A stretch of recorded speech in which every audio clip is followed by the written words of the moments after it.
vient de commencer à l'instant la descente dans la haine morte. Nico, un petit coucou. Voilà, on le voit là-bas. Un petit P12 d'entrée. Amarrage plus que naturel. Et apparemment, la fraction, on peut en mettre plus loin pour éviter le frottement. Des sauts à 8,5, donc on va éviter de frotter partout. Un rappel de corde, ça gêne moins, mais ici ça passe pas trop. Voilà. Ça va, Lucas? Ouais. Impec. Voilà. Il est 11h20. 11h20, je répète, hein, au cas où vous n'aurez pas bien entendu. Nous sommes entre les deux R5 dans les puits d'entrée. Tout se passe bien. Alors au niveau équipement, pour mémoire et pouvoir noter par après, le puits d'entrée qui est un P12, on avait une corde de 15 mètres mais qui est franchement courte. On l'a équipé avec 2 points en haut et 2 déviations. Sincèrement, une 20 mètres, ce serait un minimum. Voilà, il faudrait facilement 20 mètres pour pouvoir équiper correctement. Enfin 20 mètres c'est bon, il ne faut pas plus, 20 mètres, ça suffit. Avec 2 déviations. Si on veut fractionner, il faudra peut-être 25. Suivi d'un ressaut de 5, on avait une corde, mais le ressaut était déjà équipé, il était en fixe. Et d'un puits de combien après 20 et des mètres, on avait une corde assez longue là. On regardera sur le topo. Oui, mais on a mis un fraction. Et c'était pile. Oui, mais on vérifiera. Donc la troisième corde qui a été mise est un peu limite, donc 2-3 mètres de plus, ça lui ferait du bien. Les cordes qui suivent sont largement bonnes. On est allé sur quoi après? On a dû remonter, puis on a fait P16. P16, on avait une 20, il n'y a aucun problème, on a mis une déviation. Voilà. Le ressaut de 5 ici, il y a 2 amarrages en haut, un fractionné. Et ensuite, on est encore sur un ressaut de 5 qui apparemment est plein pot. Et donc on a encore économisé une corde ici, puisque avec la 20 qu'on avait pour le premier ressaut de 5, on va équiper les 2 dans la foulée. Voilà. Oui, non, celle qui est en face. Donc en fait, il y a 2 diaclases en bas du grand puits. Mais il faut prendre celle qui est dans l'axe de la descente de la doline, quoi. Vraiment, il faut aller toujours tout droit et elle remonte bien. Et si vous prenez celle où il y a une espèce de ramping après, c'est que c'est pas bon. Voilà. Bon, pour la suite, on est maintenant un petit peu plus loin. On a redescendu les 2 ressauts de 5 mètres. On avait mis une corde de 20, mais c'est quand même un peu limite. Une corde de 25 pour les 2 ressauts de 5, ce serait mieux. Le puits de 15 qui suit, on a mis une C23 et c'est bon, on n'a pas de problème. On a 2 points en haut, on a un fractionné au milieu sur un bon point de relais et on a une déviation sur le point de relais qui suit. Ça nous amène en tête du P32 que Lucas est en train d'équiper à l'instant même, si vous voyez. Voilà Lucas. Coucou Lucas. Coucou Nico.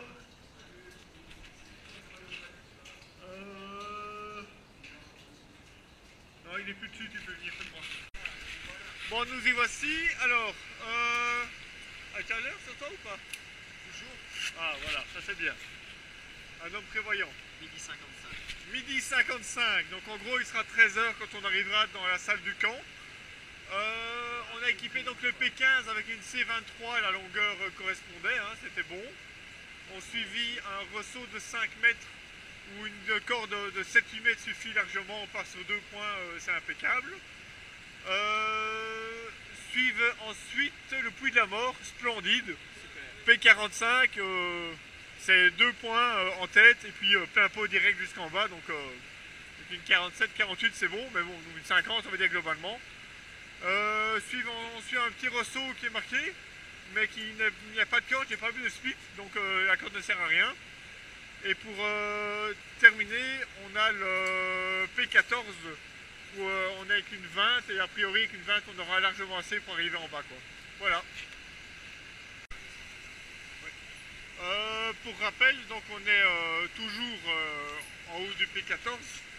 On a 2 beaux points, c'est une belle chaîne et tout en rappel. On part visiblement sur frottement, donc prévoir certainement bien 1 ou 2 amarrages pour aller derrière, quoi. Voilà. Voici un petit peu après la salle du camp, on a remonté le puits Inch'Allah. Il y en a encore un qui va payer un verre. Il il est 13h45. On vient de faire une petite pause. On a pris juste quelques snacks. On laisse la bouffe ici avec le kit. On est léger et on espère que, comme prévu, toutes les cordes sont en place pour atteindre le pont de Gerbeau. Voilà. Bon, il est 14h45. Alors, une galerie par là-bas en bas, une galerie par là, un passage par ici, un passage par là. Vous aurez compris, on est dans un véritable labyrinthe. C'est la zone qui est intermédiaire entre le puits Inch'Allah et le réseau La Rigola, et on chipote un peu pour trouver la suite. On avait des beaux marquages, puis on chope des cairns, et puis on fait des boucles, on revient au même endroit, et bah, ça sent pas très bon. Donc bah, on décide de simplement faire demi-tour, de remonter d'où on vient, et tant pis pour le puits de l'Ogre. On va remonter la haine morte, et on va redescendre par Pont de Gerbeau pour aller récupérer le kit qu'on avait laissé là-bas lors de la traversée. Voilà.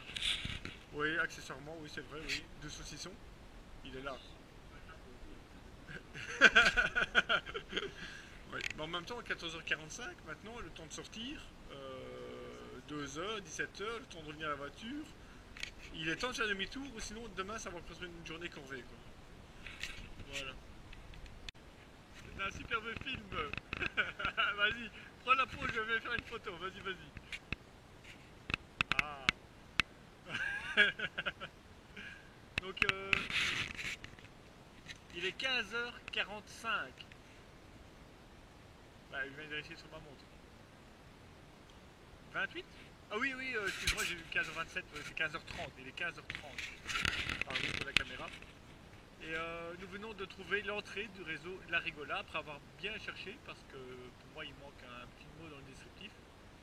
En tout cas, après avoir trouvé le premier carrefour, c'est évident qu'on arrivait ici, mais il fallait trouver le premier carrefour. Voilà. La première salle est immense, comme sur la topo. Voilà.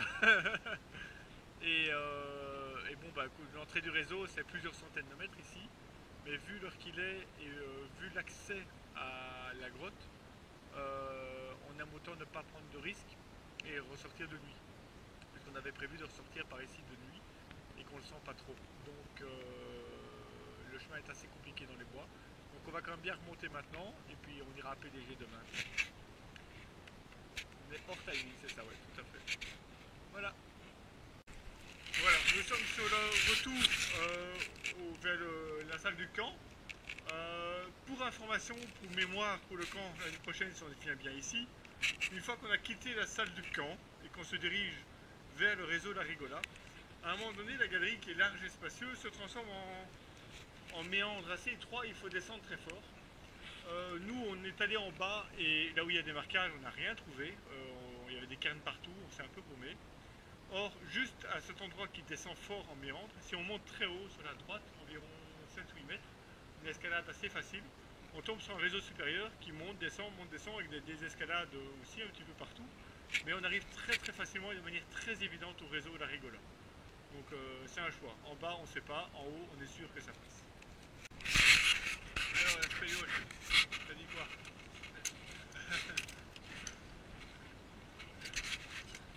Ça a l'air d'avoir chaud.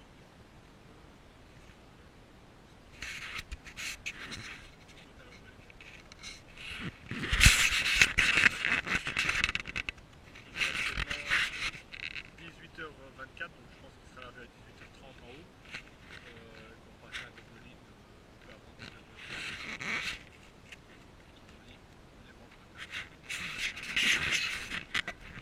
Voilà, 19h41, retour voiture, donc 50 minutes plus ou moins de trajet.